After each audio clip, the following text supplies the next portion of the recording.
Hello, this is D, and I'm back with another video, and today we got a few stories to discuss. Now, we're going to talk about Lords of the Fallen, how it will run on the next generation console, and this is an Unreal Engine 5 game, and it's going to be utilizing all of the features. We're also going to touch on the new PlayStation 5 design, and last but not least, Microsoft's Xbox Series S parity, if it is a problem. Now first we're going to start off with Lords of the Fallen, and this will be running at 1440p at 30 FPS or 1080p 60 FPS on all consoles, and the dev says that Unreal Engine 5 is a huge leap in tech. Now this, I'm assuming, is not going to be the Series S. The Series S will not be able to handle 1440p 30 FPS. So I think the Series S is going to be around maybe 720p using some type of upscaling technology to 1080p for 60 FPS. I'm at least hoping that. I just don't see the game running at 30 FPS on the Series S. I think they can get up to 60 FPS just by using a lower resolution. Now, closer to this game coming out, I guess we're going to get all this information. Now, I'm looking at Idle Sloth's post here, and you can see some of the comments down here.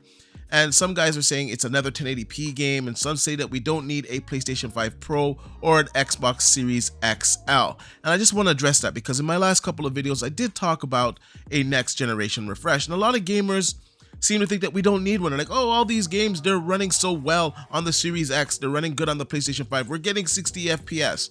And I've always said that wait until these Unreal Engine 5 games come out, then you're going to really want a next generation refresh. And we're seeing this here. Now, I'm going to be honest, it's good that this game is going to be running at 60 FPS. I always said that 60 FPS should be an option, but it's 1080p. That's a pretty low resolution. Once again, I want to reiterate, it's great that it's running at 60 FPS. Personally, I would prefer 1440p, 60 FPS, but we're not going to complain too much. Now, my point is, this is an Unreal Engine 5 game. So do you expect these consoles to last another 3 years when Unreal Engine 5 games are going to start to ramp up? And there are going to be games that are going to be more demanding than this, that won't be potentially able to reach 60 FPS, and they'll be stuck at 30 FPS. And a mid-gen refresh would alleviate some of these problems. So that's just my opinion on it. Now we're going to go over to the WCCF Tech article like usual. I'll leave a link in the description down below so you guys can check it out for yourself. And this is where the developer talks about the Unreal Engine 5 and how it's a huge leap in tech. Now the article goes on to say, during a recent Lords of the Fallen preview event, WCCF Tech's K Power went hands-on with the upcoming Souls-like game developed by Hexworks and published by CI Games. Following the play session, he talked to the Lords of the Fallen creative directors, Caesar, and executive producer Saul. During the lengthy conversation, Kai extracted the technical details about the game's performance and quality modes on the PlayStation 5, Xbox Series S, and X. Now, Sal Galskin goes on to say, on both consoles we offer performance of quality modes. The performance mode goes at 60 frames per second and 1080p resolution upscaled, which is kind of a standard in the industry. The quality mode is 2K 1440p upscaled, running at 30 FPS. But even if you play at 60, Lords of the Fallen looks really good. He goes on to say, when we started the project, Unreal Engine 5 was not available back then, but we always had a branch with whatever Unreal Engine 5 pre-launch builds were available. We've always made sure the game was compatible, and when it was production ready, we swapped the whole thing to Unreal Engine 5. The most powerful and, let's say, game-changing technology with Lumen, because it allowed us to forego light maps, the old school way of doing light environments. Whenever we came to the designers or the artists, they asked, hey, can you move that window just a bit to the right so the light focuses on the corner? They'd be like, yes sir, they would move it, then click render with the towers, and then maybe went, oh sorry, I meant 3 meters, not 2. With Lumen, all this process is now done in real time, so it was the most impactful Unreal Engine 5 feature for us. Now he goes on to say how Lumen and Nanite is really great and how it speeds up their production and how it's a big improvement over the previous engines. And I gotta say once again, these games are just starting to come out now. So a year from now, the Unreal Engine 5 games are going to be more demanding. They're going to be more polished as these developers get more time with this engine. And these next generation consoles are going to start to struggle with some of these games. Now, somebody tweeted out to me, what about the Xbox Series S? Could they make that a cloud game? This came from Rude World. He goes on to say, I got a question for guys like D-Batch. If a game is struggling to run on the Xbox Series S, such as BG3, can they release it as a cloud-only series title on the Xbox? And I've said this before, I think that the Series S, and we're going to get into this a little bit more on today's video, and I just got to be honest with you guys. I notice that anytime I say something that doesn't put Xbox in the best light, some gamers, they get really upset with me in the comment section. And I have to be honest. I like the platform. I'm an Xbox guy, but I'm not going to sit here and not tell you guys the truth. If you want someone that's just going to sugarcoat things for you and not tell you when there's issues with the platform that you like, then perhaps this is not the channel for you. But I am indeed a true Xbox fan, but I'm also honest, and I'm always going to call a spade a spade. And my personal thoughts on the Xbox Series S is, yes, it is a great entry point for gamers. It allows Microsoft to get a greater penetration into the market because the system is so cheap. But now you have the PlayStation 5 coming down $100 in many regions, which just makes it about $50 more than the Xbox Series S. So it makes it also less appealing. Now, certain games, they have to run on the Series S. I shouldn't say certain. All games have to run on the Xbox Series S and Series X. And with both of these systems being so different in their internal mechanisms, I should say in their hardware, it's kind of becoming a problem. And we're going to get into that a little bit later. So, you know what? Let's just get into that right now. So if we look over here, we see that Forza is coming out without split screen, and it's coming out without some other features that most gamers are used to. And this is definitely because of the Series S. Now, they're not going to go out and say this is because of the Series S, but because of the parity clause. A game has to come out on both the Series S and Series X. If it cannot run on the Series S, they have to delay that game until it's ready for both systems.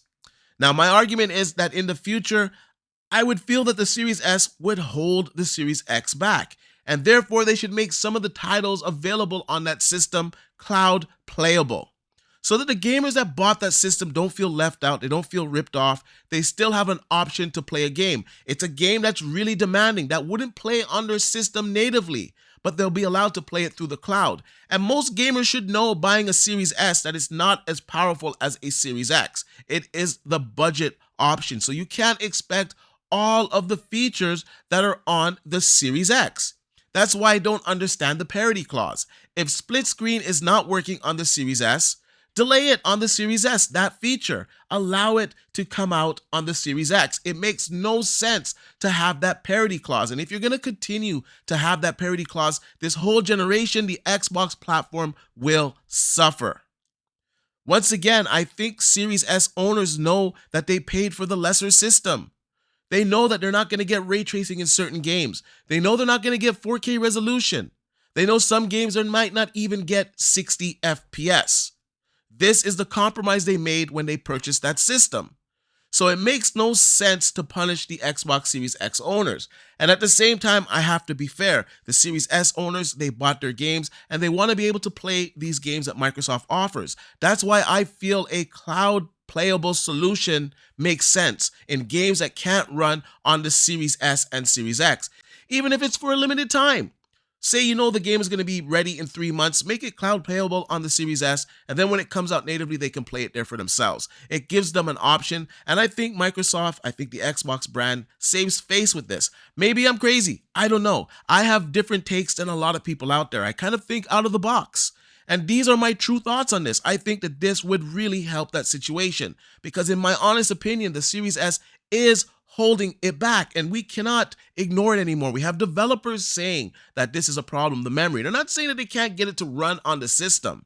They're saying that they need more time. And because they need more time, like Baldur's Gate, this game is not making an appearance on the Series X or the Series S, while your competition will have it.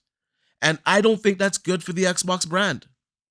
Now, we're going to go over to the article here on Forbes. Like usual, I'll leave a link in the description down below so you guys can check it out for yourself. And it goes on to say Microsoft's Xbox S parity demands are now handing Sony free wins. Now, once again, like I said before, I know some Xbox guys are going to be upset with me right now, but we have to address the issues. And there is a problem with the memory. It's a lot lower in the Series S. And because of this forced parity, Baldur's Gate 3 is going to be on the PlayStation 5, which is going to be a very big title for this year. and is not going to make an appearance on the Xbox Series X or S till possibly 2024. That is not a good thing. This game can run on the Series X. Why is it not on the Series X? It is because of this parity clause. Why is Forza launching without some of these features? It's because of the parity clause. They can get it running on the Series X, but they can't run it on the Series S at the moment. They need more time. They don't want to delay the game, so the game is being released as an incomplete game. Now, the game is going to be fantastic. It's going to have a lot of modes, and I know not everybody cares about those modes. I understand that. But at the same time, these are modes that can be done on the Series X, and because of the Series S, they need more time, and therefore we're getting a game that is not a complete release. This is just the truth. Now, personally, I would release those features on the Series X, honestly. And at the same time, I don't know who plays split screen in this day and age. We all have nice screens. We all have nice monitors. We all play with our friends online. Nobody is really doing local split screen anymore. So it's not a feature that I think is required. So I don't understand. Just strip it off the Series S and allow it on the Series X. And when you can get it running on the Series S, apply an update, patch the game. But this parity clause, it needs to stop. Now I'm going to stop with my rant. I'm sorry, guys. So we're going to get into this article. Now, it goes on to say at the start of this console generation, Microsoft made a surprising decision. Rather than split its consoles between disc and digital only like Sony, it actually split them between two power levels. The Xbox Series S was cheaper, but lacked the horsepower of the more expensive Series X. It was meant to be a bridge between generations at a lower cost entry point, but Microsoft made an important promise. While there would be some variance in technical capabilities between the consoles, feature parity between the two would remain the same. It would remain the same because Microsoft would demand that it remain the same from both its own studios and third parties. However, over time, that's become harder and harder to satisfy. Some developers have grumbled over the Series S requirements for a while now, but we have a prime example of parity demand actively hurting the Xbox ecosystem and its own players. Larian has delayed the release of Baldur's Gate 3, currently on pace to possibly be 2023's Game of the Year, until they can figure out how to make split screen work on the Series S. Michael Deuce, the director of publishing, made the problem very plain. We've said many times in the past that this is an issue getting split screen working on the Series S, which is taking more time, but it's in progress. He said on Twitter, "This is a huge technical hurdle, and we're unable to release the game and the ecosystem without this feature. We cannot remove the split screen feature because we're obliged to launch with feature parity, and so continue to try to make it work. We have quite a few engineers working very hard to do what no other RPG of this scale has achieved. Seamless drop-in, drop-out co-op on the Series S, and we hope to have an update by the end of the year." So there you have it. It's coming directly from the developers. They're having a hard time getting this to run on the Series S, and that is because of the memory. You're going to need a lot of memory to run this split screen. And because of Microsoft's parity clause, they cannot release it on the Series X. And this is a problem, and this needs to be addressed. The parity clause, it needs to end. This is detrimental to the Xbox platform. Now, if you want to offer the same features for these users as you promised to them, allow them to play this game in the cloud. Or if you know that this feature is able to come to the Xbox Series S, but it's going to need more time, allow it to come out first on the Series X and update the Series S at a later date. But this parity clause is definitely hurting the Xbox brand. There's a lot of gamers this year that are not going to buy a Series S or Series X console because of this game not being on that platform. They're going to grab it on the competition. They're going to grab it on a PlayStation, or maybe they're going to grab it on PC. Xbox is not an option. And that is not a good thing. It's not a good thing for Xbox. It's not a good thing for gamer. And we just have to be honest about this. And I think it's time that Microsoft ends this parity clause. We're seeing the effect it's having on Baldur's Gate 3. It's not a good look when one of the hottest games of the year or most popular games of the year is not going to be on your platform. It's not a good look when your flagship title is going to be missing features on the Series X because of the Series S. I don't think that's a good thing. Now, I think Forza is going to look fantastic. It's not going to be a shallow game. There's going to be a lot of depth in there. There's going to be a lot of cars. There's going to be a lot of tracks. There's going to be a lot of things that you can do. That's not the point. The point is that features are missing from the Series X version, not because the developers cannot implement it, but because it cannot be implemented on the Series S, and because of Microsoft's own parity clause. Xbox Series X owners suffer for it, and I just don't think it makes sense. Anyways, I wonder what you guys think about all of this. Do you think I'm off base? Do you think that this parity clause makes sense? And after everything that I told you, and with Unreal Engine 5 games coming, do you think it still makes sense for this parity clause on the Xbox Series S and X? I also want to know your thoughts on Lords of the Fallen, how it's going to be performing on the consoles. 1440p 30 FPS, 1080p 60 FPS. Are you satisfied with that, or do you think that a mid-generation refresh is definitely needed? And speaking on a mid-generation refresh, well, not really, but over the weekend we saw the PlayStation 5, the Slim model was leaked, as you can see on the screen here. And I gotta be honest with you guys, I don't know what they did. It really looks like it is the same size. It doesn't look really much smaller. Apparently this is real. You got some slits in the side. Like, how is this a Slim? What have they done to ensure that this is going to be a cooler performing machine? And what is the definition of Slim? Because it looks exactly the same to me. It doesn't look like it's much smaller, and the design is exactly the same. How did you make the design exactly the same as the PlayStation 5 design that most people do not like?